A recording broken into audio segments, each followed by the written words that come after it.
Hello, I am so glad you are here. It's Leona Carter. So, hello to those I have not formally met. I am Leona Carter, an intimacy coach, a speaker, author, all the things, right? But what I do is empower women to build intimacy with their husbands through the power of dating again.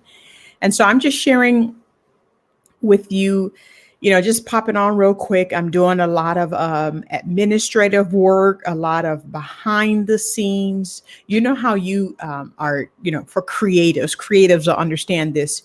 You're doing this and you're doing so many things and you have so much to share. You just want to like, oh my gosh, and share all the stuff with everybody. But then you realize you can't share everything all at one time. So that's how I feel right now. There's a lot going on. I've done a couple of projects, just a few projects. I've done a few projects, and it it's too much to it's too much to tell it all. It's not even a secret. It's already launched and out and done and sent. But it's just I got to pace myself because you're gonna be like, oh my God, what I can't. Leona, I can't handle it all. I know, baby. You're not supposed to handle it all. But anywho, so I just want to pop on real quick for me a few minutes to one thing I want to share before I share the thing I came to share is, man, this week, my middle name is Upgrade. I'm not saying, I'm just saying. And it wasn't like I was like, oh my gosh, I'm so excited. I get to upgrade. No. That's not how it happened, right? That's not how it went down. I was actually kicking and screaming about the upgrade. I was like, I have to huffing and puffing, kicking and screaming about the upgrade. But this week I had to upgrade my laptop, my phone, my work desk, my podcast equipment. Like kicking and screaming. Of course, I'm just like, I'm not what you called a techie savvy person, but I know how to learn things well. And once I got it, I got it. You can't tell me nothing once I got it. And I do a lot for my business. And so I want to learn everything, even if I am eventually, getting someone else to help me and things like that. I've had people on board to help me. I still want to know how you're helping me. So I still want to know how to do the thing, right? So anyway, and so once I learn it and I got it, a new device, once I know it, I'm cool, right? I am good to go. But when I got to relearn it, I know the time it takes to relearn the thing. And that's what makes me not want to move. I don't want to change my phone. I don't want to change my computer. I don't want to do anything because I don't want to have to learn. And well, we didn't. Hey, this week has been a learning week today. And so, anyway, so as I'm, in my own feelings, as I'm feeling some kind of way, I got to redo this, got to upgrade this. And, and things it's because my computer went out, my phone, something's wrong with it. My desk didn't accommodate the podcast equipment. Like I promise you, I got to do a whole nother episode just about that. But let me say this. I have a previous desk and I still have the desk but it's over here. It's going to be used for a different purpose now. But I have the desk. And when you're sitting at the desk, you're not looking underneath the desk. Nobody does, right? If there's no reason to look under the desk, you don't look under the desk, right? So I got my podcast equipment, came home to clamp it to the desk like you're supposed to do, right? And guess what? The desk, instead of underneath the table like it has, just on top of the table, underneath, whatever, it has a slant to go underneath the table. And so because of the slant, I can't clamp because of the slant. Hey, because of the slant, I can't clamp, right? And so I couldn't put my podcast equipment on my table because underneath the table is slants. I'm like, are you kidding me? I wouldn't have known to check under the table to make sure it doesn't slant. Didn't even know that was a thing, right? So you don't know what you don't know, but when you know better, then you do better, right? That's another episode. But and so it's slanted. I'm like, are you kidding me? I can't even hook up this thing because, and so I had to get another desk to accommodate my next level. And so while I was kicking and screaming, all the upgrade stuff I had to do, God was letting me know, not only are you going to be upgrading the tools that you use, you're also going to be upgrading the way that you think. And so I was like, well, shoot, that sounds good. Okay, I'm okay about the upgrade now, but I wasn't okay at first, right? So that I'm so it's definitely a season of that. And I speak again for a virtual book launch in a matter of less than 7 days. Okay, yeah, about 7 days. And so all the equipment went down right now, and I don't have much time to kick and scream because I got to get more equipment because I got to be ready to speak to hundreds of people, right? And so I did it. I did it. I mean, it's nice. I'm getting my office. I've showed my office before what it looks like, but I got a new desk now. Me and my husband will be doing some lives together and workshops together. And so the new desk comes with 2 stools that match the desk. So a stool for me and a stool for him, right? He got a stool now. And so all the things. So anyway, but that's not even what I came to tell you about. So I just wanted to share real quick. Sometimes, even when you're right, you're wrong. Sometimes, even when we are right, we are wrong. Now, let me tell you what I mean. So, I'm in the relationship space, all things marriage, right? Out of all the 50 things I my one thing is marriage, intimacy particularly. And so, sometimes in marriage, my husband and I, we've been married for 25 years, and we have not been skipping through the tulips all 25 years. And once we learned better, then we did better, right? Especially me. Whew, I'll take about 90% of that one. Once I had to learn, and I had some things to learn, but and then shout out to my She Builds Intimacy with Her Husband community. Shout out to the community. Whoop, whoop. And so sometimes in our marriage, oh my God, I don't know why we think there's a competition, an unspoken rule of competition in marriage. And it's not, it's so subtle, it doesn't seem like you're competing against your own spouse. But this is what it sounds like. You're so busy trying to prove your point of being right. Ask me how I know. Right? You're so busy trying to prove your point of being right, and you may very well be right. That's not even the point, right? You might be right, but you're still wrong. And I'm going to tell you why. Because sometimes we are so busy trying to prove our point. You ever talk to somebody and you're saying, look, okay, everybody know Leona's known for the green glasses. See my green glasses? And if somebody comes and tell me, no, those aren't green glasses, Leona, those are a metallic purple.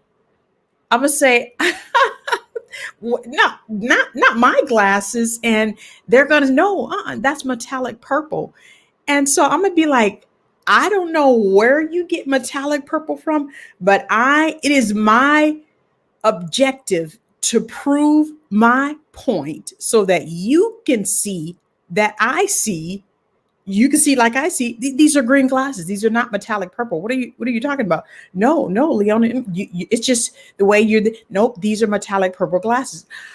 Okay. And so we put all of our effort and our energy are proving how right we are. We are right all day from the sun come up to the sun go down. We are right. And you might be right, but we do it the wrong way at the risk of the relationship. And so we're choosing to be right rather than be reconciled when we need to flip that script. We have to choose to be reconciled rather than be right. And so, when you understand at the end of the day, okay, so if this person is saying my glasses are metallic purple, and I'm like, okay, honey, you got to try to figure out, like, how are they seeing purple? These are green. Everybody know they're green glasses. How in the world is somebody seeing, right? And so it depends on that relationship. In a situation like that, are you trying to prove how right you are, even if you are, or is the relationship more valuable to you? And this is what we do in marriage. And so it's always a keeping score of who's right and who's wrong. And shoot, he ain't gonna prove me wrong. She ain't gonna do. No, I'm gonna show him. I'm gonna show her right. And we have this unspoken competitive competition in our marriage. Nobody said ready, set, go. Nobody's shot the gun for you to start the race, but yet we're doing this. And we're doing this time and time again. And we're more concerned about our point than we are the person. We're more concerned about being right than being reconciled. Ask me how I know. Listen, this is what it is. I did it. And we really risk the integrity of the relationship when we're keeping the score going. For what? For what? I do for better or for worse, but it's not a competition. You are on the same team. It's not a competition. It's you against the world. It's not you and him, you and her against each other, right? And so at the end of the day, when you choose to be reconciled, that's the goal, not your right point. Because you can be right all day and do it wrong, baby, you're wrong, right? And so the point is to be reconciled. And so you have to find a way to articulate your point and still be considerate of the person. And so at the end of the day, if you're right or you're wrong, at some point, whatever you're talking about, the situation will eventually reveal itself. So just wait, baby, just be patient. Eventually it will reveal itself. And so I'll tell you a common example with my husband and I. When we're driving on the road, I'm a direction person. Like, I know streets and north and south and east. I'm a streets person. He's a landmark person. But if we're in a different area, usually I'll say, okay, I think this, maybe I'm more familiar with the area, because I learned streets and I know streets and stuff like that. And so, we're traveling down the road and my husband says, okay, I think this is I'm gonna go down this street. This is the one to the bridge. I think this is the street that goes to the bridge. I was like, no, I don't think. And this, let me just say, this was a conversation just a couple of days ago. Shh, don't say nothing. But we just had this conversation. He's like, I think this takes me to the bridge that, so I can go left and right. I was like, no, I don't think so. I said, I don't remember exactly where this bridge goes, but I wouldn't take this bridge because I think it takes you somewhere that you really didn't intend to go. He's like, no, but I think this is the bridge that, and then it connects me to that street. You know what I said? Oh, okay. You want to go ahead and take that street? Go ahead, no problem. And so what we do, we take the street. I'm about to get a sip of water. And so we take the street. And I knew it wasn't going to lead us to where we go. And so he's driving down. He's like, oh, man. He's like, oh, man. And then you can see the long highway that is taking you way off. And then the street that we wanted, we seen the overpass. He was like, there goes the street. And so all I did was like, I just pulled up my phone and I GPS us. I got the GPS ready. I didn't say anything. There were people in the car. They can vouch. I didn't say, see, I told you. Yeah, it wasn't. Nope. What's the point? Because eventually, the situation will reveal itself. So just wait, baby, just wait. And so while I'm sitting in the passenger side, sorry, it's funny to me. Funny to me. So while I'm sitting in the passenger side, I'm just pulling up my phone, GPS in our house, because now I don't even know where we are, and I don't know exactly how to get back, but GPS and Siri can tell me. So I just Google, and he goes, and then I'm in the passenger seat, so I just showed him, and it said, please get off at the next exit, and I just held up the I just held up the phone. I still at this point didn't say anything. I just held up the phone so he can look, and Siri can tell him, get off at the next exit. And then he goes, oh, that's not where I was. Oh. Right. And so at the end of the day, I maintained the relationship, right? Because that was the goal. I told you, I was right. Who cares? Because if I do it the wrong way, I'm all wrong, right?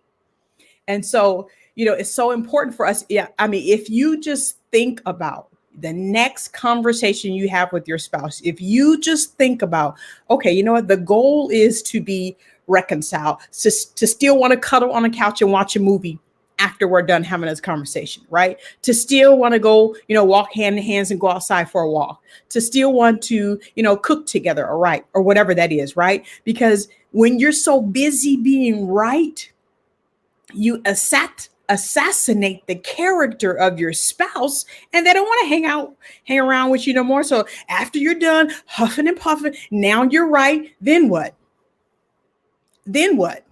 Now what are we gonna do? Well, I'm going upstairs and watching a movie. You can do whatever you want. I'm going right. And so now the relationship is all funky, right? And so when we choose to be reconciled rather than be right, it saves us so much headache. And then it allows you to pick and choose your battles, because you don't have to win every battle. You pick and choose what's worth it. Like, of course, somebody danger is at stake and things like that, and you really need to get your point across, of course. But when we're talking about which exit, or which piece of pie, who ate my, stuff like that don't really matter at the end of the day, man. Save your breath and save your energy.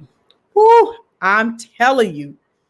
And so I'm more concerned about the person more than my point. That wasn't always my testimony, saints. That wasn't always the case. And so what you'll find is, when you choose reconciliation over your right point, then the next time you're in a situation, when you handle it right in the first place, the next time you're in a situation, a lot of times my husband says, can you just GPS where we're going? So, so we can just get right there and I don't have to try to figure out where no problem. Right. Let's just say he wants to save that time, and not, I think it's going to be, maybe it's going to, right. And so then your spouse, whether you or your spouse, you move differently next time. And then you're not concerned that I don't want to ask my spouse because he or she will make me feel bad because I didn't get it right. And that's a whole nother conversation about safe space. But you know what? We're not doing that today. Okay. But so choose to be reconciled rather than be right. So make sure you go check out my new website. I got my website done. Hey, it's one of the upgrades. This is an upgrade season for me.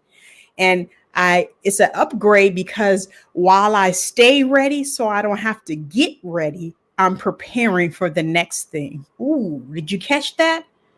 There's a level of staying ready so you don't have to get ready while you are preparing for your next. And so I'm definitely in that season of both. And so, check out my website, How is the intimacy in your marriage? You can find out by going to heycoachcarter.com and take the quiz. There's a new book on my website, Maximize Time, that you want to add to your library and all the good stuff. So just go check out the website. It's so epic. It's beautiful. If you want to know who did the website, inbox me. I'll send you her information because she's just good. I seen her work on a couple of websites. I was like, wait, who is this doing this website? Whoever this is my new friend. And honey, she's my new friend. And you can tell by going to my website. She could be your friend too.